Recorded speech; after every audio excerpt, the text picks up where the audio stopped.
Hello and welcome to the Doof Book Club, our monthly live stream discussion of a book chosen by you, our listeners. My name is Major Matt Freeman, and I'm joined as always by my co-host, Private Scott Daly, who was born 500 years after me, but is still only slightly younger than me. Space. How does it work? Nobody knows. Well, I mean It's they do know, but I don't. We talked have about you, this how I don't understand this. I forget which book it was that we talked about this, but I still don't understand anything. well, this book introduces ideas that are just actually made up, so don't worry about it. Hello everyone and welcome. We hope you're all having a wonderful Friday evening. I'm sure we know a lot of you. I see a few folks in the chat already that I recognize, but if you are joining us for the very first time, welcome. We, as in these two idiots talking right now, are are Doof Media, and we make podcasts all about the stories we love. We also do this here YouTube book club every month. Matt, explain book clubs. Well, each month, Scott and I select 5 books from a pool submitted to us from our wonderful Doof community. We put up a poll for all the supporters on Patreon at patreon.com/doofmedia, and we let them vote on which they'd like us to talk about. The book with the most votes wins, and then we all read it. And then we meet here on the last Friday of the month or the first Friday of the next month when holidays happen and spend a couple of hours chatting about the book. Before we get to this month's book, though, we do have a little bit of work to do because one of the other things we do is we allow our live attendees to vote twice if they're a patron supporter. They get to vote again during the live show. So I'm going to send a straw poll link in the chat right now for you to go and check the 5 nominees, and you get to vote for 2 of the 5 nominees, and we will add these votes to the Patreon results, and then at the end of the episode we will let you folks know what we're doing for our first book in 2023. But we're not quite there yet, so let's first talk about actually, well, no, it's our last book. I can't keep track. It's for December's book. Which we're going to talk about in early January, presumably. Yes. All right, Matt, tell me about this month's book. This month's book was The Forever War by Joe Haldeman, and the summary is as follows. The Earth's leaders have drawn a line in the interstellar stand, despite the fact that the fierce alien enemy that they would oppose is inscrutable, unconquerable, and very far away. A reluctant conscript drafted into an elite military unit, Private William Mandela has been propelled through space and time to fight in the distant thousand-year conflict, to perform his duties without rancor and even rise up through the military ranks. Private Mandela is willing to do whatever it takes to survive the ordeal and return home. But home may be even more terrifying than battle because, thanks to the time dilation caused by space travel, Mandela is aging months, while the Earth he left behind is aging centuries. Dun, dun, dun. Oh man, The Forever War, a veritable science fiction classic. We're dealing with another one of these. Eventually, if the show goes on long enough, Matt, we will have read all classic science fiction. We'll have read them all, and we'll have nothing else to read ever again. Yeah, I feel like we're. I was gonna say I feel like we're getting close, but I'm well aware that we're not actually. No, There's so many books, Scott. there's some would say an infinite amount of books, a forever book club. Forever Book Club. I agree. All right, Matt, I need to know what you thought of Joe Haldeman's Forever War. And while you were doing that, folks in the chat, let us know what you thought of it as well. Did you read this for the very first time for book club? Had you read it before? And what did you think of the book? Sounds like you might need to crank up my volume even more, Scott.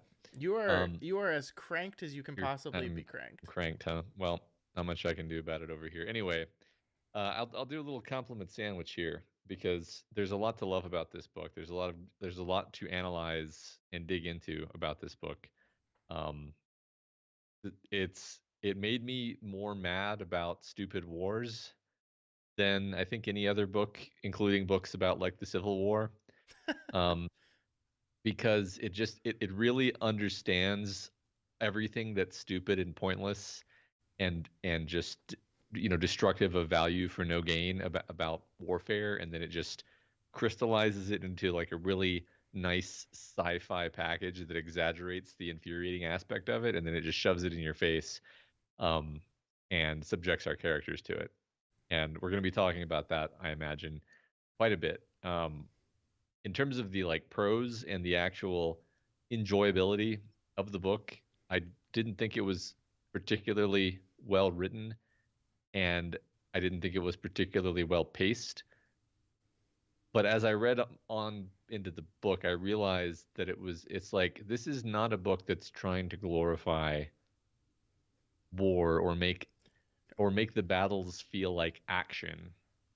It's supposed to make everything feel kind of a, like if there's going to be violence, it's going to be abrupt and dumb, and there's not going to be any heroism. There's going to be pointless, senseless death or pointless, senseless slaughter of enemies who aren't prepared, Mm-hmm. and everything is going to feel anticlimactic. And this all cuts against writing an entertaining yarn. Um, but you just have to accept that the book is doing something very different and I think honestly more interesting than entertaining you with fun action scenes. Um, so really ultimately my only criticism is like I didn't really enjoy reading it, frankly, but I don't think it is. I've been thinking about it a lot since reading it. I think we're going to have fun talking about it. Yeah, I think I'm with you on this. It is one of those books, and it's so funny how it is most often these science fiction classics that are books that like have a lot on their mind and a lot to say and are very fun to talk about and dissect and think about, but are often leave me very cold emotionally. This book is very kind of matter of fact in its descriptions of things. It's very workmanlike in the prose, and I think that makes sense. You know, textually, we are kind of seeing not the literal report, but we're being told everything as through the lens of a guy who's going through it and is kind of deadened to a lot of it due to his experience. So that makes sense within the world the novel presents. But yeah, it's not a book that really like tugs at your emotion centers, and that's fine. I think there's plenty to talk about here, and there's plenty to enjoy, and a lot of very interesting ideas, a lot of things that some things that maybe feel dated since this book came out in 1974, but I think some things that I think are just timeless, um, you know, ruminations on the nature of our existence and why we fight and why we do these things to ourselves. I thought it was a book that I was very excited to sit down and talk to you about, even if I didn't appreciate every single page as I turned them. Yeah, it's it's got so much going on in it. People in the chat are right now discussing some of the things that are going on, and maybe in some cases not understanding what the book was going for exactly. And I kind of feel the same. You know, I have maybe an inclination toward. So, for example, Chris is saying there's a lot of stuff going on with sex and sexuality, and it's not entirely clear what the book's doing with that. Like, I have my own feelings about what the book's doing with it, but I'm not feeling very sure about it. So that's just an example of the kind of thing where I think it'll be fun to hash out. Yeah, I mean, one of the things that I really like about it is, I mean, it's almost kind of the anti Starship Troopers in a way. And when I say Starship Troopers, I'm referring to the Heinlein novel, not the movie, because the Hmm. Heinlein novel itself was very very it feels too broad to say pro-war, but very jingoistic, and like everything that the movie satirizes, I think the book is just doing.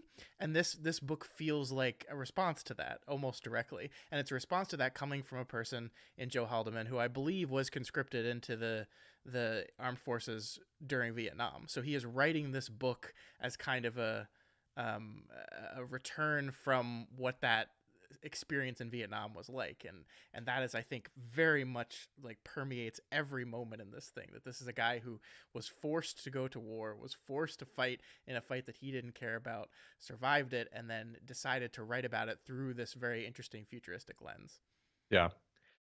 Yeah, exactly. I mean, I think the Vietnam connection is something that unlocked a lot of stuff for me, actually, Mm-hmm. because, Mm-hmm. in retrospect, I always felt like Mandela lacks agency as a character and thus in some ways feels like a bad protagonist. Because you're like, well, why does he never do anything? He's always just being ordered to do things and then he just Yeah. goes along with it. Like he doesn't even ever have a moment of like real um insubordination in the entire book. Like you kind of feel like, okay, maybe we're building toward a moment where he just gets sick of all of this, abuse and brutality, and he stands up to the system. But no, and it's like, well, yeah, like if you're drafted into Vietnam, you you're you you just go with the flow, and you're just like, I just want to knocked over my lamp.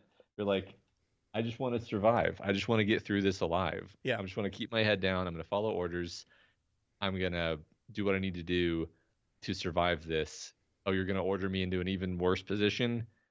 Well, I don't have an option, do I? So yeah, I Hmm. guess I'm going to do that, right? Yeah, Um, you're gonna take away the one person I love, and due to the magics of timey wimey time dilation stuff, it will be impossible for us to ever see each other again, or almost impossible. We'll mhm, talk about that in a bit, but yeah. um, and I can the only thing I can do is shrug and take it because I don't have a choice. I think you're totally right there, and I mean the other comparison book to make here is Old Man's War, a book that we read for book club earlier this year, I think. And I think it's really interesting because one of the complaints you and I had about that book is the character in that book is very much a protagonist in the classical sense, where they are just like solving problems inexplicably almost in a way, and I Hmm. enjoyed that book, but I remember we have specific complaints like, oh, he figured out this special way of shooting the enemies to get through their shield that no one else in the whole army would have ever thought about before.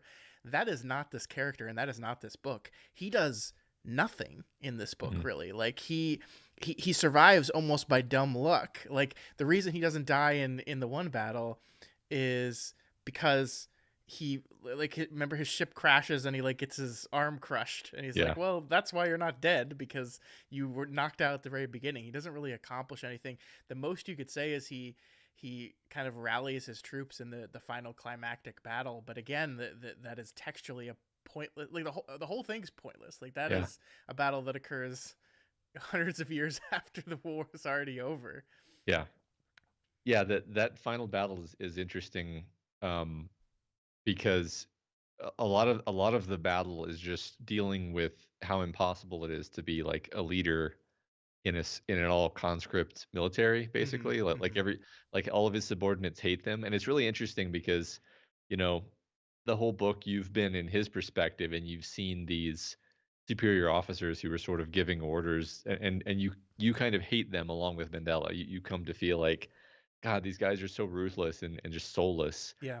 to just to order these grunts into these situations. And then at the end of the book, Mandela is in their position, and once again, it's like he's just like, I'm just trying to get through this, Yeah. and I'm trying to keep as many of you alive as possible, but I have to order some of you up to the surface so that you can defend against the attack. Like what? Like it has to happen.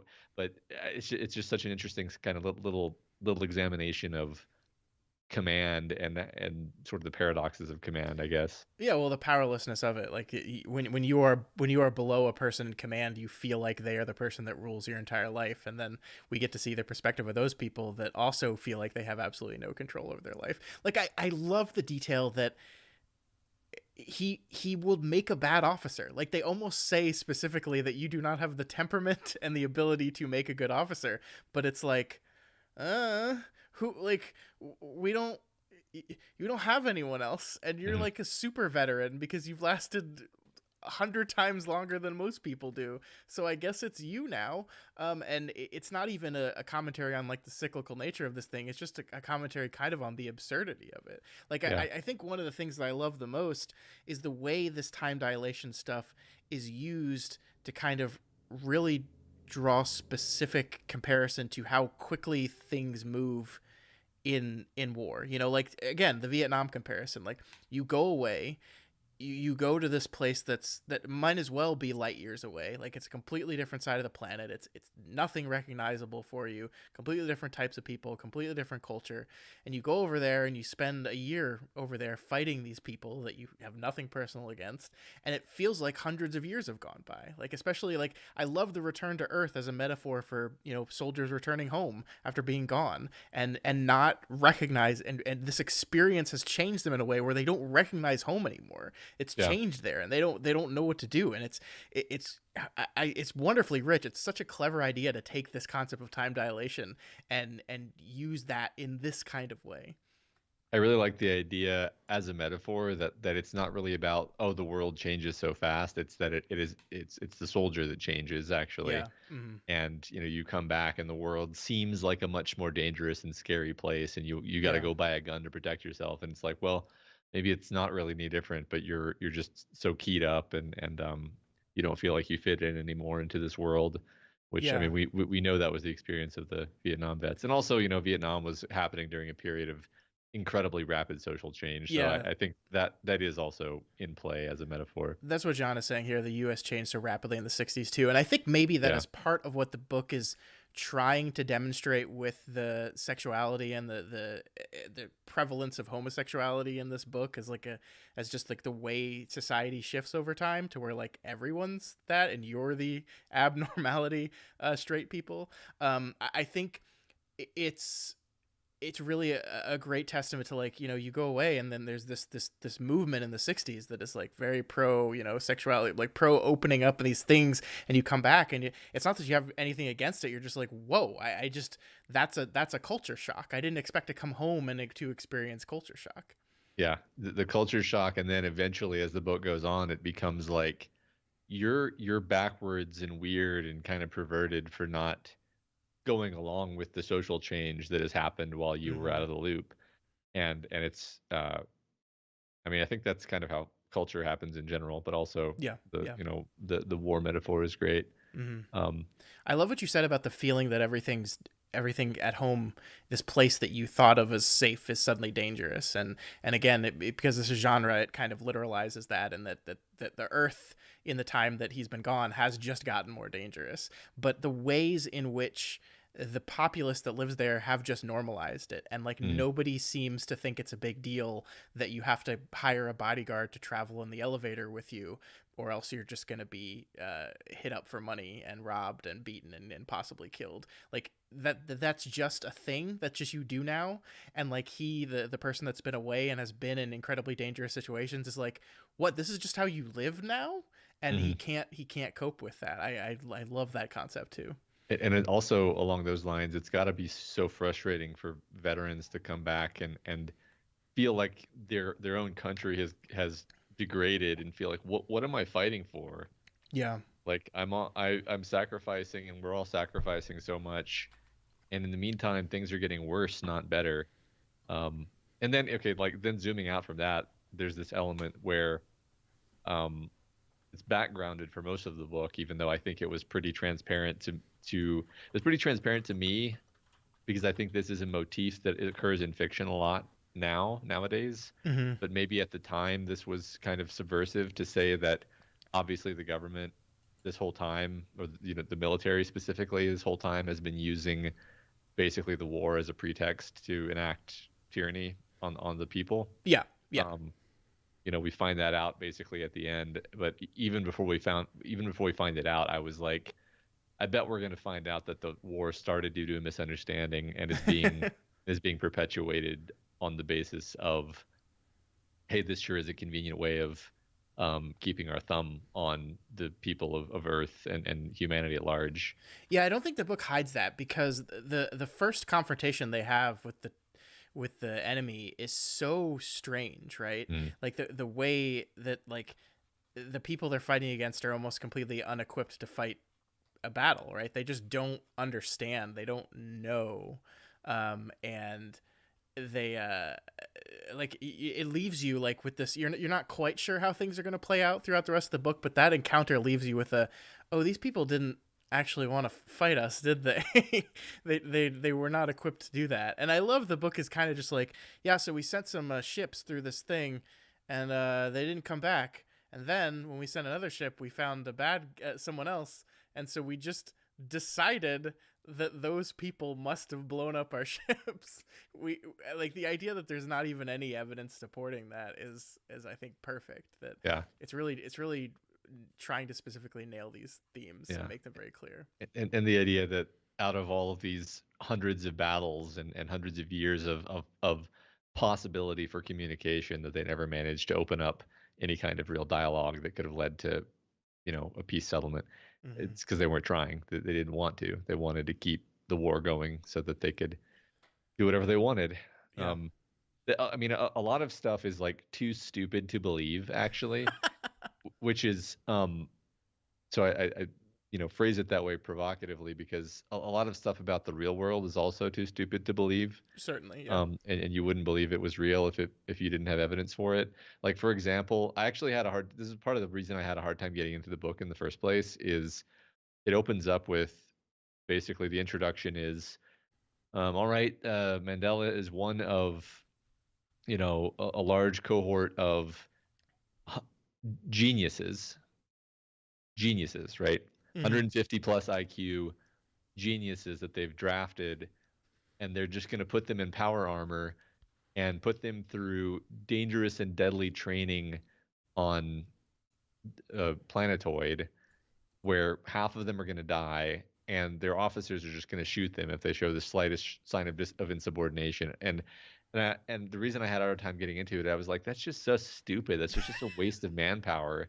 Like why do you need to be a genius level intellect to operate the laser finger and to dig holes on the planetoid? And then as I got into the book, I was like, oh, it's about war, and it's about how war is stupid Mm-hmm. and incredibly wasteful, and and it is a huge it is absolutely a waste of human potential to say, oh yeah, you're a physicist, here's a rifle, go take that hill for me. Mm-hmm. Like it makes you feel sick, right? It's so stupid, you're like, God, I hate this.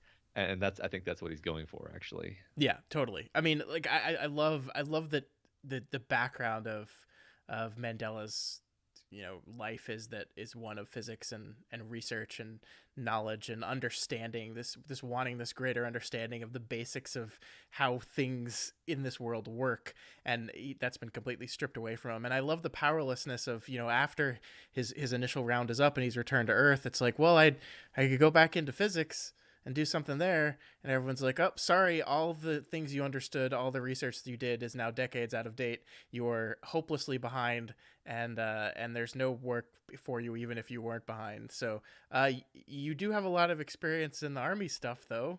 You want to do that? He's like, no, I didn't want to Mhm. do that in the first place. I didn't pick doing that.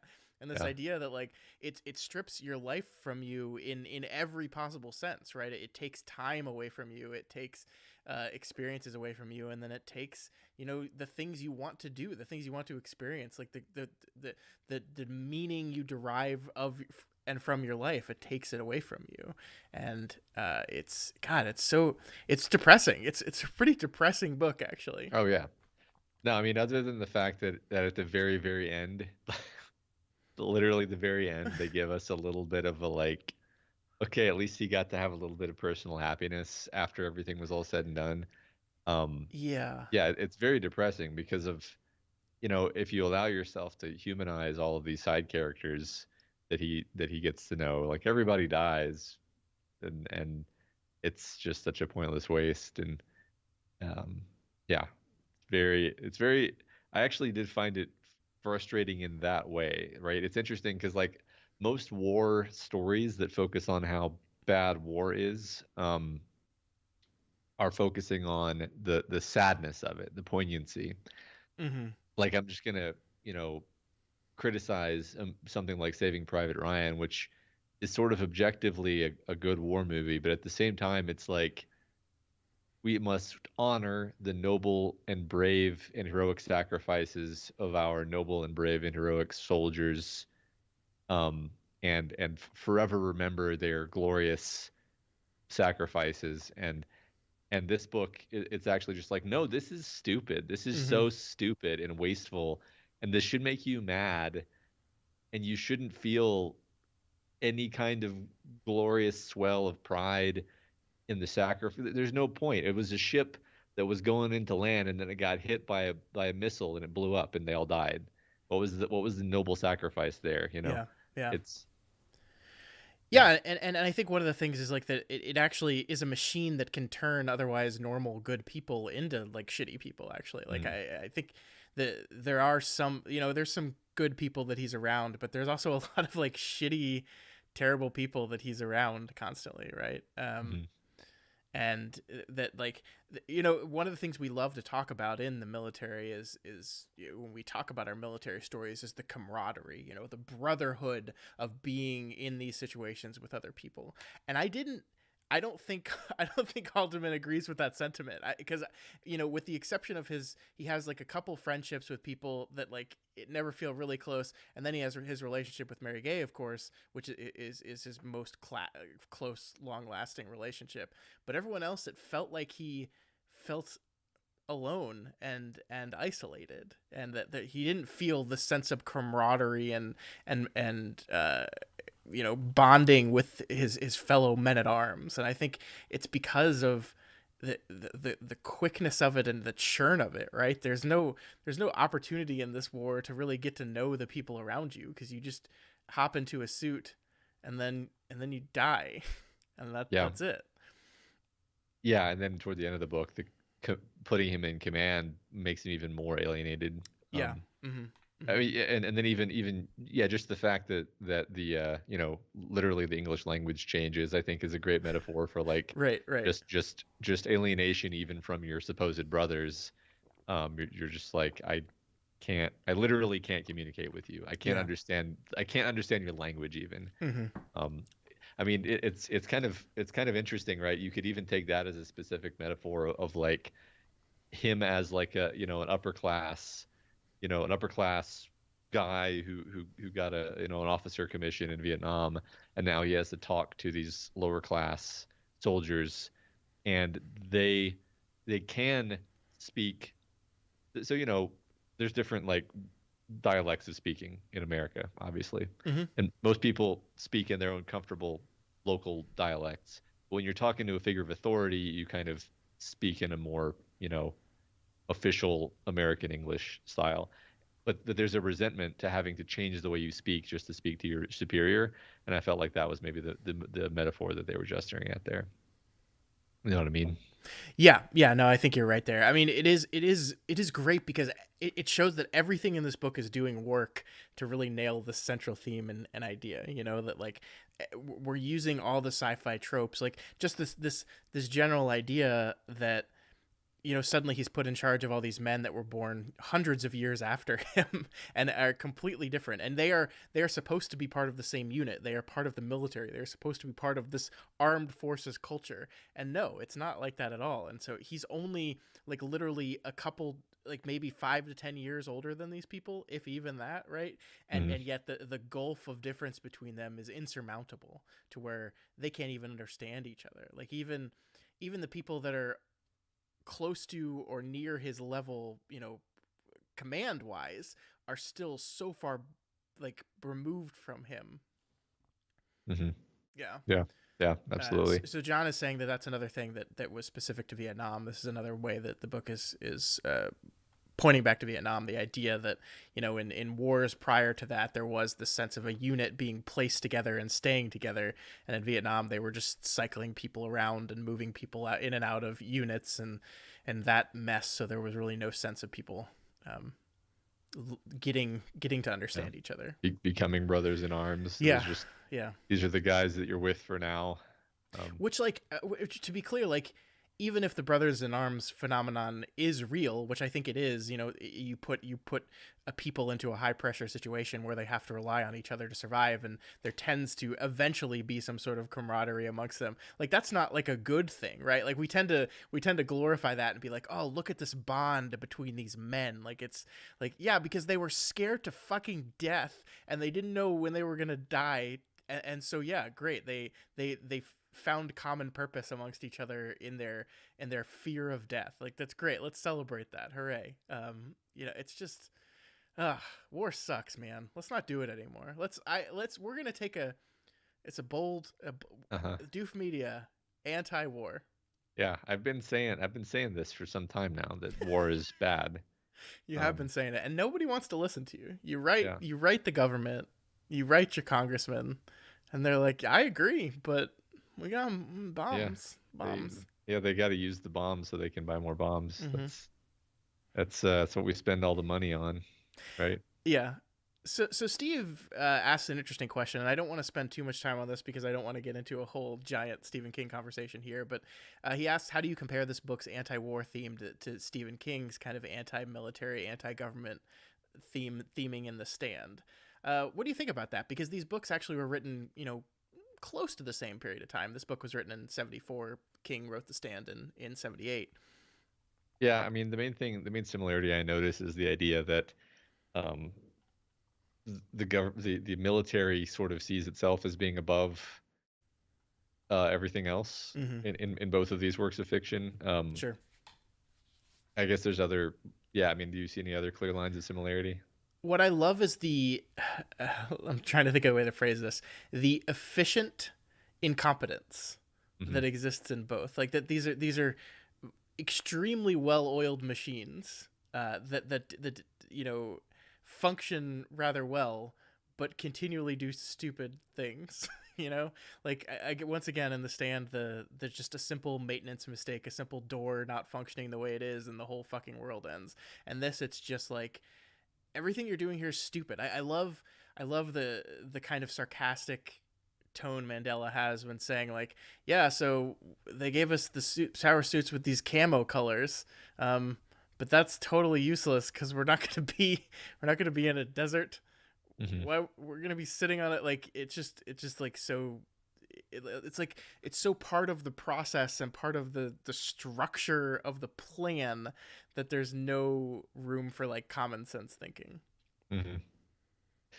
Yeah, yeah, that makes sense. I mean, I was actually even right. This is another one of those things where I was just hung up on like it being stupid. Where I was like, does power armor even make sense as a way of fighting like this kind of war? And eventually, I actually came around because I was like, okay, it does make some kind of sense that you would want to be able to land on a planet and dig in and create a kind of a heavily fortified installation as a defensive point. Mm-hmm. Um, so I kind of came around on having the power armor actually be used, but I still do kind of feel like it's just another gesture at the idea of like, yeah, we got to fight this war in Vietnam. How are we going to do it? Well, we're just going to take a bunch of young men and just hand them a rifle and say, go into the jungle and patrol. Yeah. And Do and it's do like yeah. The interesting thing about this is there's no like their objectives are so, I mean, ultimately meaningless, right? Like we got to go into this. Is it a fight over resources? Not really. Like there, it's just like we've got to go into this sector and build a base, and maybe the enemy will come in the next 2 years, and maybe they won't, and just do that. And so like we can't even necessarily equip them with like the exact tool for the job, so we're just gonna give them all these incredibly efficient tools and say, I don't know, man, figure it out. And I love the way we kind of see through the book the escalation of technology and how the two sides like learn to constantly escalate and come up with these incredibly destructive and awful tools that poetically lead them back to the most simplistic weapons are mhm. the only ones that work. Like this idea that we come full circle, we build this barrier that doesn't allow anything inside of it, and so the only way is through hand to hand old fashioned combat. So we're suddenly back to spears and darts and bow and arrows. It's like this perfect full circle moment. Yeah, yeah. I didn't actually make that connection, but no, you're totally right that I bet I will bet that one of the inciting moments of imagination that precipitated this book was like the image of people in futuristic power armor using spears and slings to fight aliens, and Yeah, just that being such a fantastic image of the barbarism and baseness of conducting yourself this way and yeah. violence in general. Yeah, it's so well done. That's like the thing about this book is that I totally understand why this became a classic almost instantly, right? Because it's just everything is clicking in this book. And yes, I will still hold on to the idea that it is not the most dynamic fun read I've had in the book club, but it is one of those things that it really makes you think. It really, I think it uses, we say this a lot, but it uses the genre fiction ideas to really dive into this stuff in the perfect kind of way. Yeah. I don't know if I mean I've read a lot of books that are ostensibly anti-war, right? Like we've read a lot of them for the book club. I don't know if I've read one that does quite a good a job as this one does. Yeah, I agree. I mean, this made me feel it more than those other books, I would say. Hmm. They're doing, yeah, and he's doing a lot of other stuff. Like we can talk a little bit about the sexuality stuff. There's Sure. there's a lot of there's a lot of it too. Hmm. It's a huge part of the book. Yeah. It's so we've got and there's a lot of different elements, right? Like the first weirdness, right, is like, okay, so it's a co-ed military force, Hmm. or whatever word you use for that. Um, and there's like this norm of just like everybody's expected to be sexually promiscuous, and it's, I don't know if it ever literally says these words, but the assumption is like you basically can't say no. You just all have to have sex with each other, and there's like rotating bunk arrangements, and Yeah, I don't know if I got the idea that like there was something built into the command structure that like you weren't allowed to refuse that. I think it seems like people have a choice. It just seems like they wouldn't see choose no. I thought I got a fairly sinister vibe from it, that like Mandela has normalized this as just the way things are, Interesting. but in Okay. actuality it's pretty it's enforced like that was because there's like one line thrown in there where it's like um referring to some woman who was like um she went along with it, not that she could have refused or something, and Interesting. it's just thrown in there where you could really kind of blink and miss it, and maybe I'm even mistaken. I mean, I'm kind of curious to see. John says he has the same vibe, but like that's the thing, is it's so under the radar that you could just um you compare it to Starship Troopers, like you've got the Starship Troopers kind of like high school vibe, just like everybody's having sex because everybody's hot and Yeah. horny. Yeah. But this was a lot more sinister, and was like using sex as a way of as Steve says, sort of distracting them, and enforcing a kind of bonding and commitment. No, now that you mention it, I think you're spot on there. Chris is reminding me of the part where like there's a base that is basically only a couple women Mm. to a lot of men, and like how those women are like completely worn out, and then a new when they come to kind of relieve them, the men are like eyeing all the women hungrily and in a kind of creepy way. I'm remembering that occurrence now. So I think you're right. I think there is a lack of choice kind of built into that system, and the reason why we maybe see it like this is exactly what you said, that Mandela has just normalized this, which speaks so wonderfully to the idea that he can't comprehend later when basically this same thing is still occurring. It's just now occurring and is generally accepted as a same sex arrangement, right? That you don't engage in heterosexual relationships anymore. You're just doing it amongst your own gender, which is, yeah. I mean, we could talk about that part as well. Yeah. Well, it's interesting. John brings up, he says, a big theme is the atavism of warfare. It might be a callback to ancient Greek armies where men were encouraged to form sexual partnerships to build camaraderie.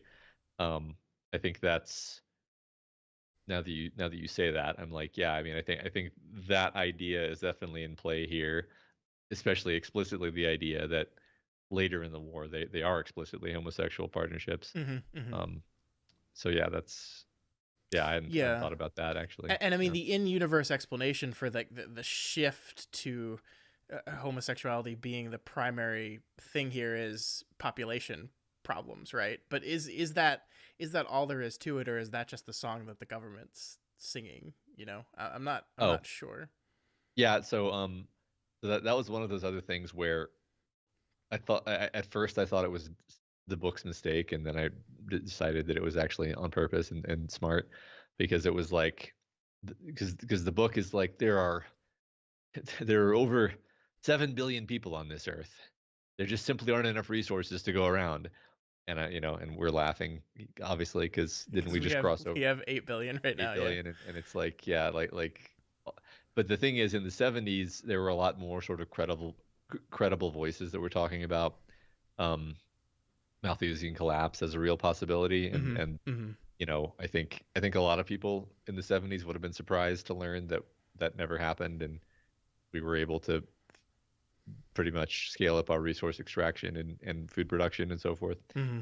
Um, so I don't really know if the author is saying that that Earth is struggling because of resource constraints, or if he's basically saying the government finds it easier to control people when they're downtrodden, and so they're sort of imposing these resource constraints. I mean, we do see basically these, terrible, kind of hilariously terrible government policies where it's like you don't get, you don't get, you have to like apply to get a job basically, Mm-hmm.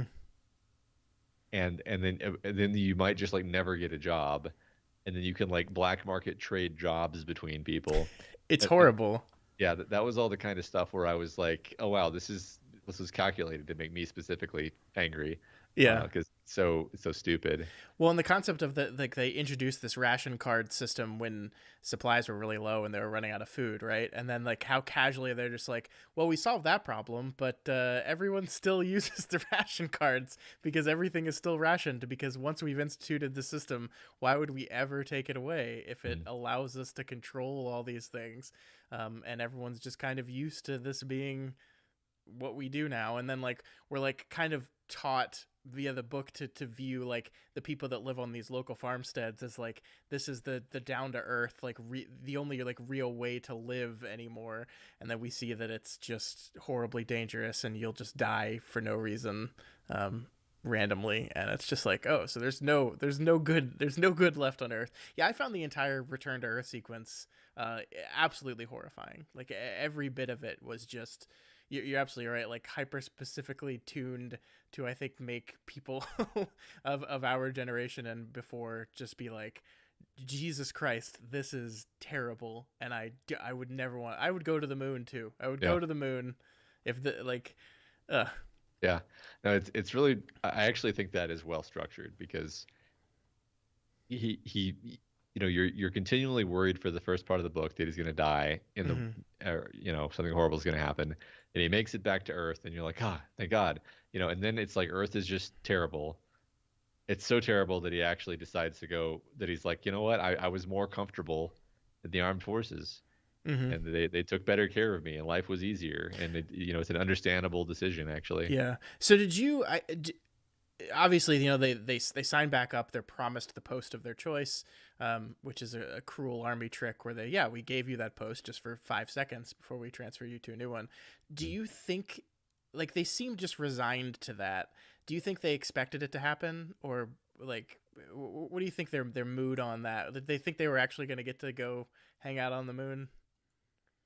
Um, they certainly seemed to just accept it immediately when it happened, and Yeah. treated it with no surprise. I Hmm. think I wasn't quite cynical enough at that point because it caught me off guard. I was like, you can't do that. You promised them, and then I think that's the point. So it's yet another thing designed to make you angry Yeah. because you're like, who cares if they promise them?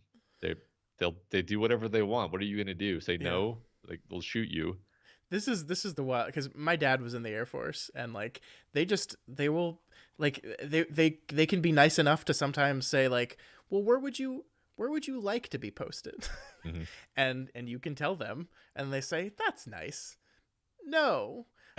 This is the thing that was kind of wild to me, not to get too political, but a couple years ago, or I guess just last year, when the COVID vaccine was starting to get sent out, and there were all these reports about people in the army refusing to take the COVID vaccine, and I was like, wait a minute. You can't do that. Like, my dad tells like, you have to go to this place at this time, and they're gonna put a bunch of shots in you. They're not even gonna tell you what they are. They're just gonna do it. And like this idea that a person in the armed forces could refuse a vaccine. I'm like, Yeah, no freaking way. Why are we even talking about this? yeah. We've become too soft. But it was just wild, because yeah, that's like, the army will do what they want to do. They will promise you the world to get you to sign on that piece of paper, and then ultimately it will be, the army's needs will always outweigh yours, always, always, always. The only time you will get what you want is if what you want happens to align with what the army wants. And it's that's just the way it is. So yeah, I mean, I think they kind of went into that knowing, maybe hoping they would get like a year or two, or like a little bit of time there before their orders were immediately changed. Yeah. It's funny. I mean, the world in general just used to be different because my grandfather would tell me about, like, I don't know if this ever happened to him actually, but basically the attitude of his employers was kind of like, we need more people, in the Midland office, and they just, pick a few people and be like, all right, your paycheck's in Midland next week. And it's basically like, yeah, like you're given the option of Mm-hmm. transferring or being fired basically. Yeah. And that was done pretty unilaterally. Mm-hmm. Um, that doesn't really fly anymore. Just the Nope. world is very different now. But Yeah, I guess I guess that is perhaps also reflected in the modern military. I don't know because like as John is saying, I guess John was in the military and they just gave him a bunch like uh-huh. 17 different things. Here's 17 different vaccines. Yeah. There's a piece of paper that says what they are if you want to know, but regardless of what you know, you're getting them. Yeah. This is not an option. Yeah, I wonder if It that's changed. I don't know. might make sense to be vaccinated against smallpox if you're a soldier because somebody might be using smallpox as a weapon. Um, God, yeah, that's true. but yeah, the We were talking about the sexuality stuff and we kind of veered off course, so we can kind of try to turn it back to that now if you want. But I mean, I think it's the one thing that I'm not quite clear on is exactly like, obviously there's in-universe reasons for why it happens, and as we have already talked about, this idea that it isolates him even more. He feels, like the only living heterosexual is like a wild thing. And but I mean, like, is Haldeman trying to do something more with gender politics? Is he trying to specifically comment on something with sex and gender? I'm not 100% clear on that. I'm not sure either. Yeah, I mean, I think the direction I lean is like he actually avoids ever having any anything be just like the way we do things now, basically. Nothing is ever just Mandela is normal like us. It's like, no, Mandela is actually weird relative to us. And then he lives on into a world that's weird relative to us and weird relative to him. Sure. And so we're able to sort of watch him from like a dispassionate third person viewpoint and not just say like, oh, the world is becoming so weird. It's like, well, Mandela's world was always not the way our world is, and uncomfortable for us. So it gives us a sense of of detachment, and I think objectivity is the word I was reaching for there. It allows us to kind of objectively see like the effects of these changes on a character without identifying overly strongly on one particular set of circumstances as being like the right way to do things. Because I think there would be a temptation, like if you started Mandela out as basically a 1950s, you know, uh, uh, stereotype, the book would actually feel really different in a number of ways. Yeah. No, I like that. I think you're right. Um, I like that. I like that helps me kind of track through it, and I think it's one of the things that I think, you know, as you said, like sexuality in general is such an important part of it, like their lives. Like it's like the first thing we're introduced to in the book that is something that calls out the difference between him and us. This idea that there's just this rotating group of soldiers that just sleep together every night, is the first like marker of this is different from our modern society, and that being kind of the marker of change, one of the big markers of change throughout the course of the book, really cements that as this through line. I like that a lot. Mm-hmm.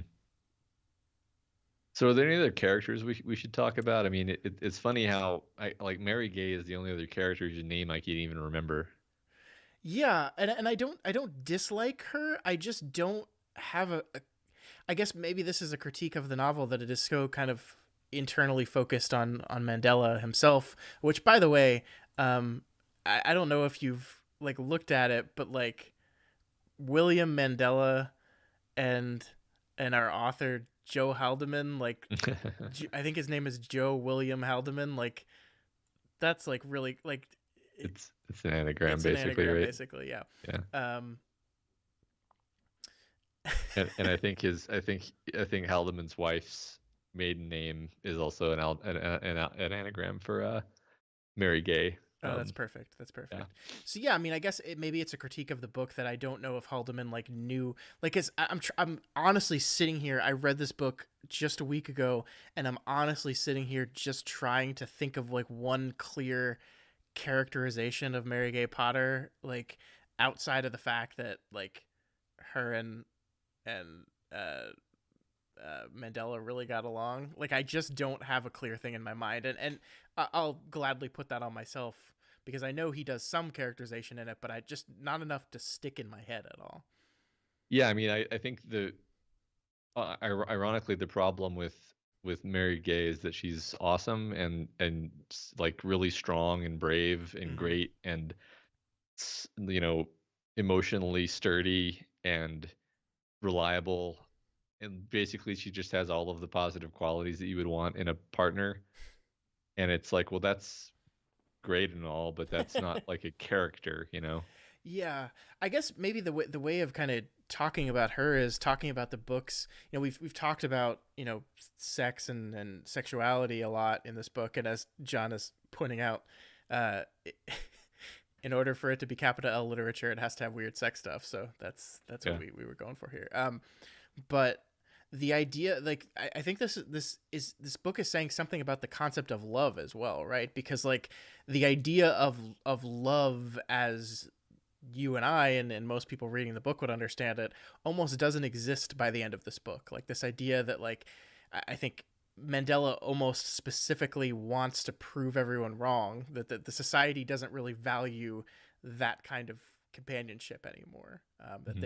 that perhaps what they've said is the kind of switch bunks constantly sleeping with everyone sort of relationship that doesn't seem to have any romantic actual feeling or attachment in it that is at the beginning of the book has been co-opted outside the military because the society has shifted to be so militaristic that it is just the standard operating thing that love as a concept doesn't really exist in the society anymore because that's just not it's not there's no value in it as the society sees. Hmm. That's interesting. For some reason, maybe this is just a random spurious connection, but I keep thinking about, in reference to the idea of love, I keep thinking about the fact that after the war is over, 1,000 years in the future or whatever, they realize that humankind has sort of evolved into this, hive mind Mm-hmm. clone thing, and the book is not very descriptive of like what that actually is. But I guess the reason why I'm making the connection to love here is it's like, well, maybe it's like all of these shared mind cloned humans are just kind of in a constant state of love and mutual camaraderie, but in a way that's kind of obviously science fiction and not the same way that we experience it necessarily. I don't know. Am I on anything here? Is this? Yeah, I mean, I think as Chris is saying, I think this ties into that the general idea that eugenics becomes like a primary driver in the society at some point in the future. That it, it's maybe specifically to the idea that we're breeding humankind towards this war specifically and this one big thing that exists forever is this war. And so things like love and things like the concept of family and the concept of all these things are just kind of bred out of the society. Hmm. And what you're left with, and I'm not saying I'm critiquing the humanity that it's left as being this hive mind thing. I'm not specifically saying that the book says that that's a bad end state, because it's ironically that end state is the one that finally allows us to talk to the people we're fighting enough to realize that we're not fighting over anything. So, but it is a certain kind of existence that removes that kind of companionship because the companionship amongst a hive mind is just a completely different level of thing. Yeah, I mean, it's to to to briefly go back to the question of the overlap of themes between this book and The Stand.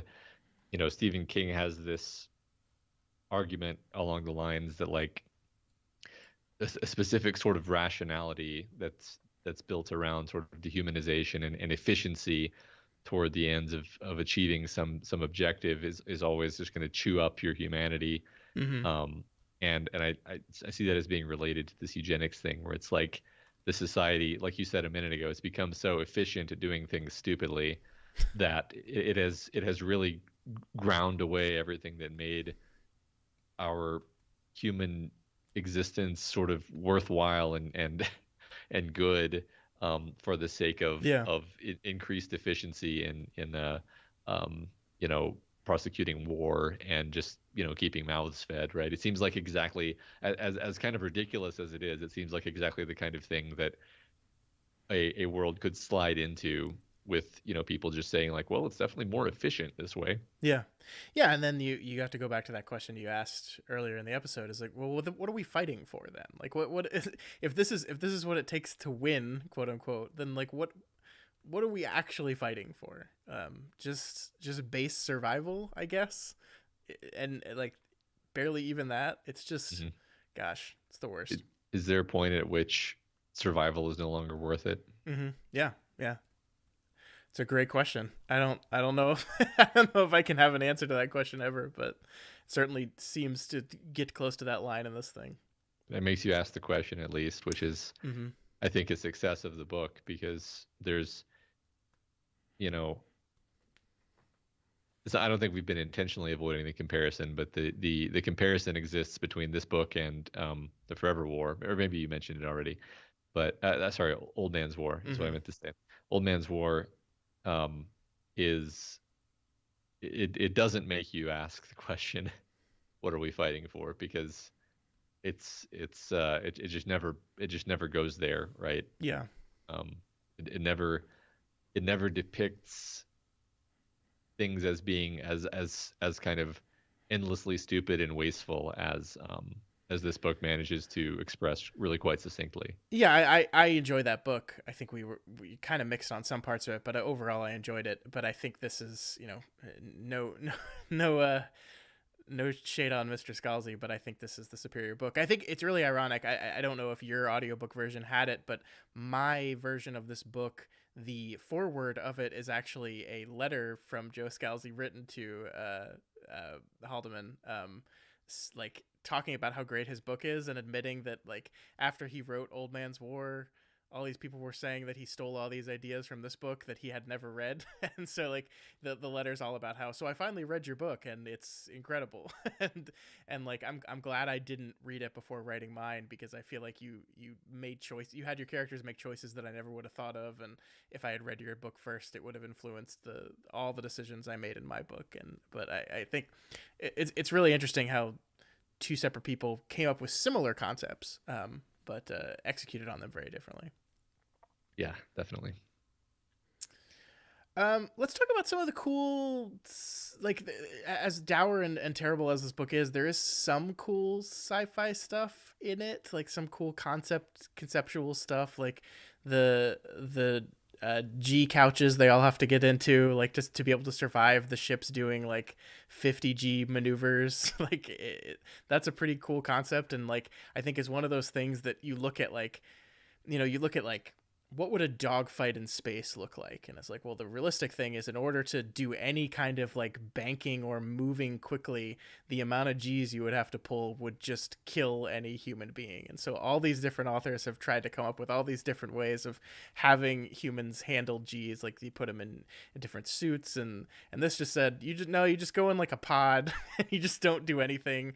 And it's once again, kind of the removal of the humanity from the war. So it's a cool concept of how to solve that general problem that also serves to reinforce the themes of the book. Yeah. It's funny. I agree. I thought that, like, for some reason I had in my head that realistic space combat was like a new fad, that like the Expanse and whatever was Mm-hmm. was lauded for having this like realistic space combat, and it's like, well, no, this was great, actually. I mean, other than the fact that like collapsars don't exist, Mm-hmm. the space combat in this book was this great like anticlimactic. You've got two ships that are sort of like burning toward each other at 35 Gs, or chasing each other at 35 Gs, and you go into your G couch, and then you get out of your G couch later, and it's like, what happened? It's like, Well, we're alive. So well, we're alive. You know, we killed them, but they hit us with something, so like half of us are dead. Um, and that's it. That was the battle. It's like hmm it's the opposite of the fun, like, dogfighty feeling, Star Trek or Star Wars or whatever, yeah. where you're trying to make it seem like it's exciting and people are making decisions. Like, no, it all seems totally, you know, cold blooded, and just you're just waiting to see if you die or not. Yeah. It's And the battles are fought like thousands and thousands of miles right Yeah, away. Like these ships, like visually, are never even close to each other. They're just yeah. like, yeah, it's wild. You never even have a description of what the enemy ship looks like. It's just a dot on a radar, hmm basically, hmm because it's so far away, you couldn't possibly know. He's really scanty on descriptions in general. Yeah, Like, there's a couple points where we have, I think the first time that they attack the Tauran base, we get some interesting kind of weird, truly alien descriptions of the structures and the way the Taurans look. I had a Um, lot of trouble visualizing what they actually look like.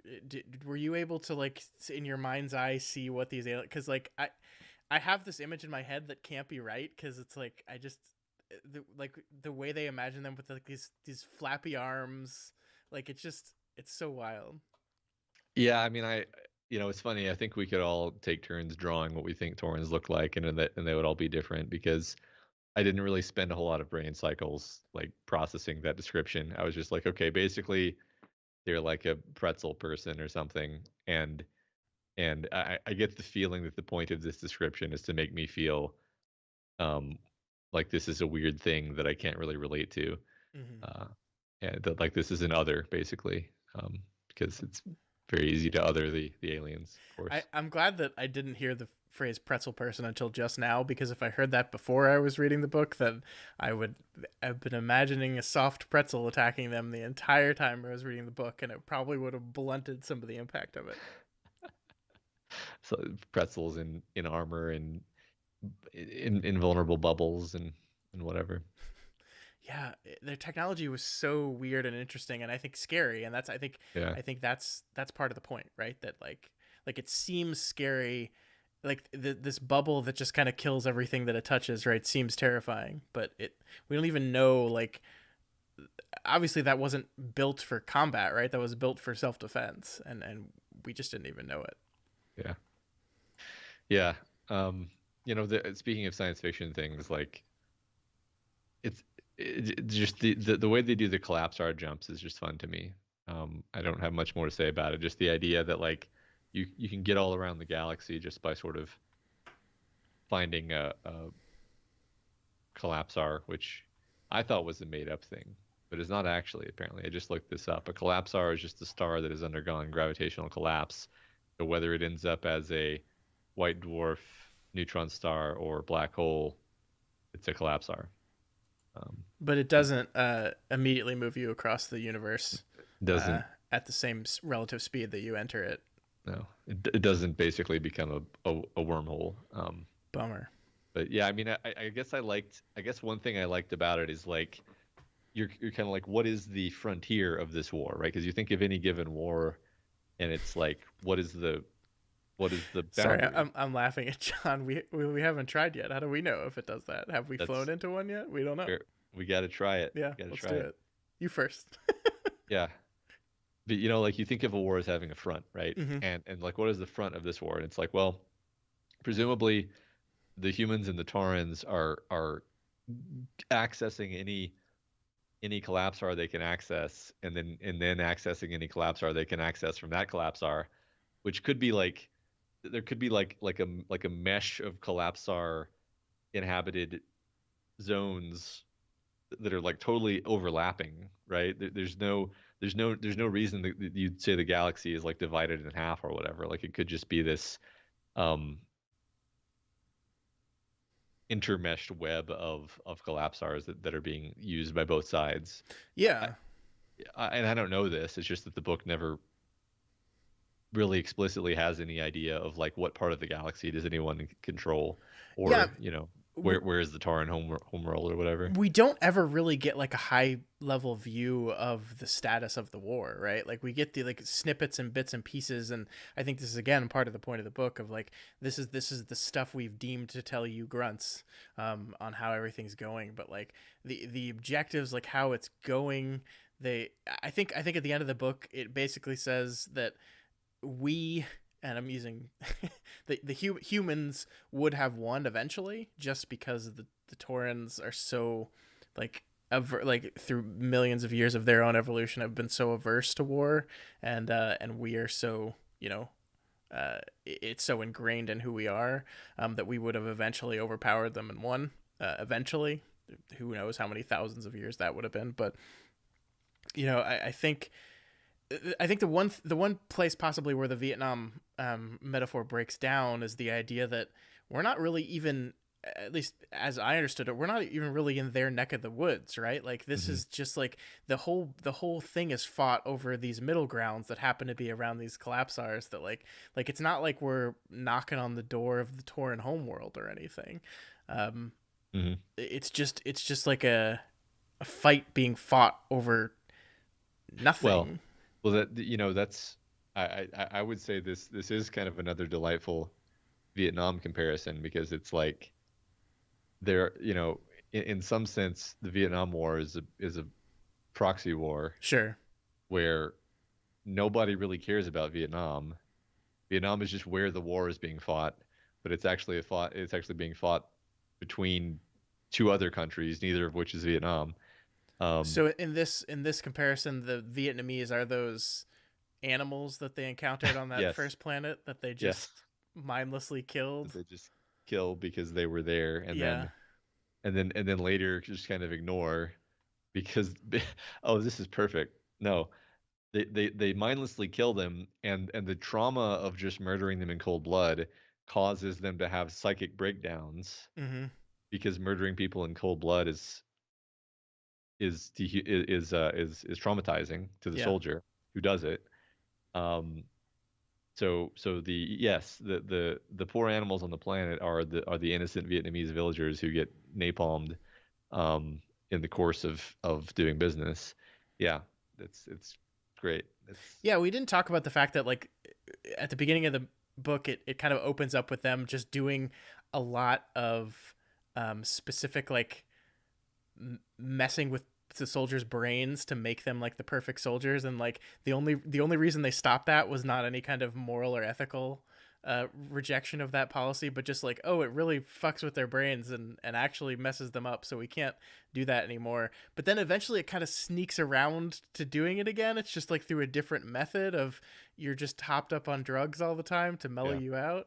um and there's like the chair, the Neo in the Matrix chair yeah, yeah. um, that trains him to be a super warrior. Mm-hmm. Um, so yeah, there's a lot of like monkeying around with the true nature of humanity. I mean, it's interesting because like it's all very pessimistic, right? Mm-hmm. In the famous tradition of science fiction authors who actually hate science, um, it's it it's like all of these things are negative encroachments upon human nature that are actually eroding our our souls. Sure. Um, That's so pessimistic. Yeah, I mean, but like I think it's one of those things we talked about this with The Stand. That is a book firmly rooted in the era in which it was written. Right, it was a very pessimistic time. The Stand was written in 1978, and it's like in this time when you're looking at the world, and especially as Americans, when you're looking at America and you're like, Jesus, like how the fuck are we yeah. gonna survive from this shit? Like, and so it very much makes sense that this book is definitely a product of its time. Yeah, yeah. I always try to imagine like what somebody, born in the 1930s would have thought about the 70s, right? Because Mm-hmm. they wouldn't even be that old, but the difference in the world over their lifetime would be quite quite dramatic. Like I don't think the world is as different for us as the world would be for somebody our age in the middle of the 1970s, if that sentence Yeah, parsers. I mean, it's really interesting, and this is kind of a complete tangent conversation, but it's one I like, so we're gonna do it. Like the rate of change in technology over our lifetimes has been more than it ever has, right? Like it's enormous, but like other than that, like what are things changing broadly that quickly? I don't know. It feels like in the do we have the similar sense of like cultural upheaval that they had in the 60s and 70s? I don't know. Like in some ways, I think yes. Um, in others, I don't think so. Yeah, I think Steve asked a similar question: is the U.S. more pessimistic now than it was in the '70s? Which is, I think, related to what you just said. And I think my answer to both is actually like I think you'll get totally different answers depending on how you frame the question. Sure. Like if you were to ask some random person on the street like you feel pessimistic about the future, like I figure it's like a coin flip as to what they'll answer. But if you Mm. ask them like, do you think technology is going to keep improving? Probably say yes. Mm. Yeah, and that's it's a question that I can't really answer, not being alive in the 70s. The feeling I get from the pop culture I've ingested from the 1970s is it feels like it was much more pessimistic back then. Um, it feel like at least the way the art reflects the national mood, it feels like because even like right now we're in this phase of our lives in our country of like a lot of upheaval, a lot of uncertainty. There's all these things on the horizon that have us worried. But like, what is the movie that won Best Picture last year? It's Coda, a movie that made everyone really happy because it's like happiness and companionship and like the value of family and Mm-hmm. love and all these wonderful happy things because happiness is good. We like happiness, more Yeah, happiness. In the 70s, it was just like pessimism. Like even this year, what is one of the most popular movies of the year? Everything Everywhere All at Once. What is the message of that movie? It is a message of hope. It is a yeah, message of optimism, a message of finding your way through difficult yeah, situations. Another one, Top Gun Maverick. That's like yeah, yeah, go fast, be happy. Like it is very much like I think we went through a dark time in our country and we came out the other end saying like let's be optimistic. yeah. But uh, I agree. I mean, everything everywhere all at once is explicitly confronting and rejecting nihilism, yep, like as yep, as, yep. as a specific theme. It's just I think there's layers to this, right? Because like on the one hand, I agree that like things are way more um optimistic, but I think there's also maybe a streak of realism too, because Mm-hmm. so like I think about Watergate sometimes and how it seems like Watergate was this scandal that just if you listen to people who were around at the time, it's like, oh, this just like shattered the American myth and just broke the American psyche, the idea that the president would commit crimes and lie. And for us, it's like, what? You felt emotions about the idea that the president could lie to you? Yeah. We've known for our entire lives that all politicians are liars and that the system is basically corrupt and this is our mother's milk. So at this like at the same time we are optimistic, but we're kind of like steeled against certain realities. Like you can't shock us the same way that you could shock somebody in the 70s.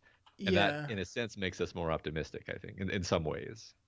What this is one of those things that I don't know. Like I agree with you generally. Like the kind of the cultural absorption of Watergate is as this this watershed moment of the loss of American innocence. But I wonder like how accurate that is to the actual like day-to-day existence, like because I certainly know. there are groups in the country that like had that notion dispelled for them long Right. before Watergate. I know, and I don't actually know that Watergate is the way I just described it. It's just I've seen it described that way so many times. I have to be like, at least some people felt that way, right? Well, I think But it's because the art of the time period kind of like reflects that general view, right? Like and maybe it's again like the most privileged among us experience the disillusionment with the status quo last, right? You know, Uh-huh. like that like all these other groups experienced that way before Yeah. the biggest, the quote unquote biggest group, and therefore like to them it's like what Yeah. things are not the way we thought they were. What? I agree that I'm actually skeptical, despite the fact that I just said what I said. It's like the history of the 19th century in America is just rife with corruption, corruption that would make our modern world seem like a Star Trek utopia, Mhm. right? So like the idea that you know corruption was some new shocking thing, I don't Yeah. think that's true. I think John is right that like in the cultural consciousness of it, and the art reflects, you know, an overall mood of a time period. It is this perfect like almost like storytelling Uh-huh. moment, right? Like it is the perfect, as John says, capstone. It is like the perfect symbol of an overall feeling, and that's why it is used that so often. So I think it works primarily as a symbol, yes, but like an actual moment of did everyone in America suddenly go the Hmm. president? No, not the president.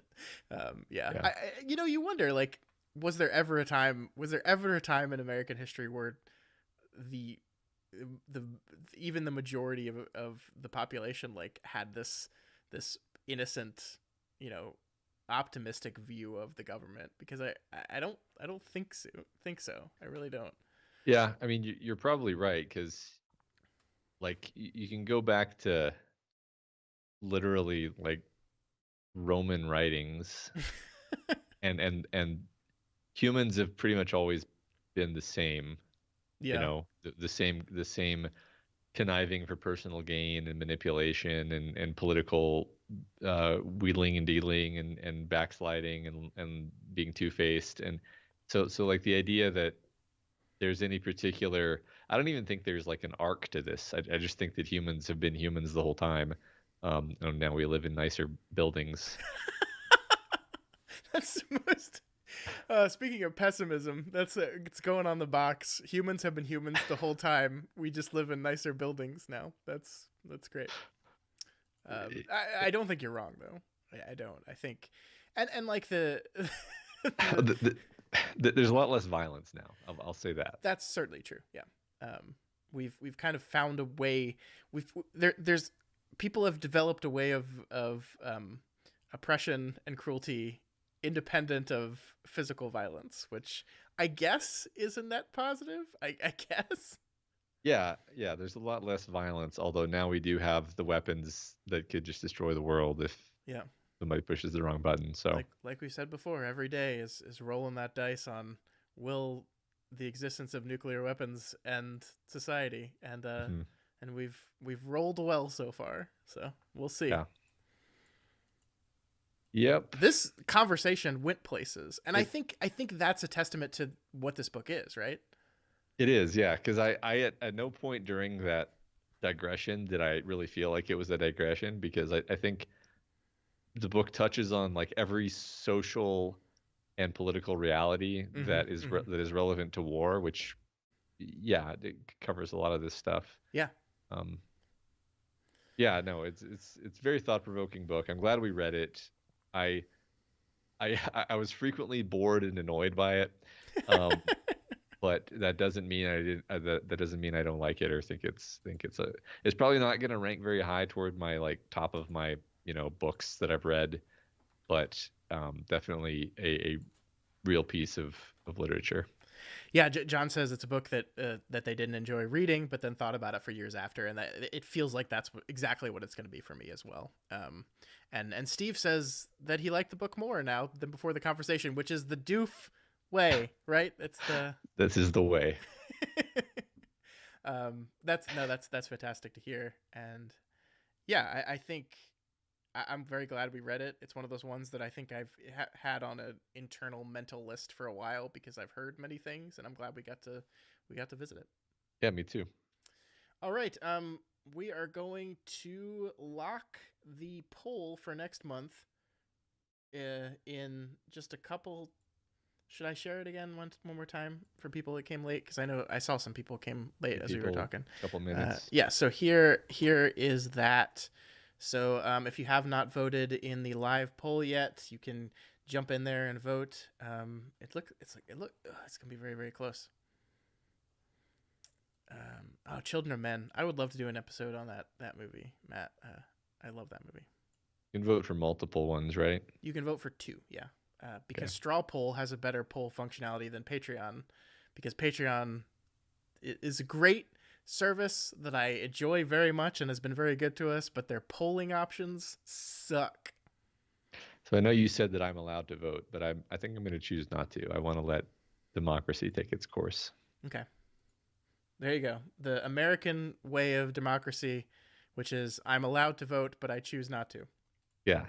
See, that's the real optimism, is having political power and being like, I'm just going to trust everybody to just handle it. Think about how much optimism is required to just be like, no, I'm good. Ooh, Matt. Ooh. Oh yeah. I think Is there something that's never happened before is about to happen, I think. a Hold dramatic, on. a Let dramatic me reversal? let me add things up here. Okay. It's going to be very close. Oh no, we might have a tie. I wouldn't know what to do in that case. Well, I guess I'd have to vote then, Yeah, because I haven't you voted. would have to break the tie. That got one. I should have the sheet done beforehand so I don't have to do math live. Oh yeah, okay. So, uh, just so y'all know, before the poll, the Patreon only poll had The Invisible Life of Addie LaRue in a commanding lead, but the Song of Achilles folks have really put up a fight, and it is currently tied between The Invisible Life of Addie LaRue and the Song of Achilles. So, Matt, I guess you were Blood Meridian, by the way, is in a very close second place with just one vote behind those other two. So I should vote for Blood So Meridian. you should vote for Blood Meridian and give us a Three-way three-way tie. tie. Yeah, that'd be great. I do want to read Blood Meridian, but I don't feel like that's the option you just provided me. I mean, the cool thing is any of all these three books I would love to Yeah. read. Invisible Life of Addie LaRue, that looks really interesting. The Song of Achilles, I've heard very very good things about, and of course Blood Meridian is like Cormac McCarthy's masterpiece that I should have read already and haven't yet. So I'm gonna have to go for the Song of Achilles, because I know very little to nothing about these two books other than that people have recommended them, and then people keep showing up on the Discord and saying, "Oh, the Song of Achilles! Oh my God!" So Okay. that makes me curious. So Okay, so that's what we're going to do. The Song of Achilles will be the book for our final month of the year. The Invisible Life of Addie LaRue and Blood Meridian will both be back for next month's poll. So if you're sitting in the audience right now disappointed that neither of those two books made it, we'll see them again, and we'll allow them the opportunity to get chosen in the coming months. So when we have this much interest in books, we tend to keep them around on the poll for a little bit. And obviously, all three of these books there's a lot of interest in. So next month will be the Song of Achilles. Looking at the calendar, Matt, the last Friday of the month is the 30th, which is technically not a holiday, but it is the Friday before New Year's Eve. So I'm going to go ahead and say that because it's lying in this between Christmas and New Year's thing, we're going to go ahead and take off. We're not going to do book club on December 30th. So I'm going to say we are going to meet on the first Friday of January, as long as that works for you, Matt, which is the January 6th. good work for me. January 6th, the date, which has no significance at all whatsoever. Scott, it has the significance of being the date of the Doof Book Club. There you go. For the Song of Achilles. Nothing else happened on January 6th. It's fine. Everything's fine. Everything's fine. They're doing a whole investigation into the Song of Achilles just to see what this is about. I'm optimistic about our future. So yes, next month on January 6th, we will be talking about the Song of Achilles. I will be making... I've been really bad at this about the past couple of months of actually making a post just to get that announcement out there for everyone. I'm going to do it here tomorrow. I'll say tomorrow. I'm not going to do it tonight. It's already 11 o'clock. But I will get a post out there which will have all that detail in it. So get the Song of Achilles, get reading, and we'll see you in 2023 for that book. Man, this was great, Matt. This was great. I loved this conversation. Thank you to those of you that participated in the chat. If you are listening to the VOD of this afterwards, hope you'll join us next month for Song of Achilles, because as these folks here can attest to, it's I'm sorry, I read that chat as I was. Oh my god. For those that aren't looking at chat, Matt's headphones have been tangled the entire time. And there you go. That's the very end. There you go. So yeah, thank you. Better. So please come and watch live next time, and then you too can yell at Matt for having tangled headphones the entire time. You know, they felt so nice and comfortable. Maybe I'll do it on purpose going forward. You know what pisses me off? So I bought what are these called? Ear pods, whatever. The Apple, I bought them with the intention of using them in my everyday life, but also using them on my computer, so I don't have to wear these big, heavy, hot things on my ears for hours on end, because I'm very warm right now, even though it's wintertime. And I can't get them to connect properly via Bluetooth to my computer. It sounds distorted and terrible the entire time. I'm very upset about it. So I would say, Matt, get some wireless ones so you don't have to deal with that, but it's not connecting to my computer for some reason. If they're going to be unreliable, then yeah, I'd rather have reliable things that get tangled and make people go insane. Yeah. Let's continue with the outro. Sorry, I got distracted. That sounds good. If you like what we do here at Doof Media and you want to see more of it, then the only thing that will make that happen is if you head on over to patreon.com/doofmedia and you give us some support.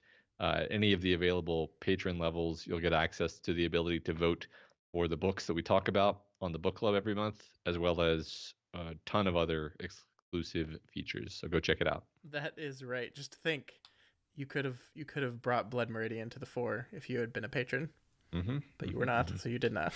Yep. All right, if you have any questions or comments or just want to reach out and say hey, you can always find us on Twitter at DoofMedia or by email at doofmedia@gmail.com. And of course, our subreddit's a great place to just chat with fellow listeners. That's reddit.com/r/doofmedia. That's going to be it for us this month. We will see you all in January for year 5 of the book club. Is that true? Fuck. That could very well be true. Yeah, that's got to be true. Wow. All right. Well, we'll see you all next year. Thanks, everyone. Matt continues to do math in his head. We did it. Did I? Well, hey, Matt. This might have been year 5 of the book club, actually. We might be starting year 6 of the book club. Yeah, no, you forgot to click record. I did. I forgot to click record on the thing. So doesn't matter because we weren't gonna. It was only for backup anyway. Yeah. So. Right.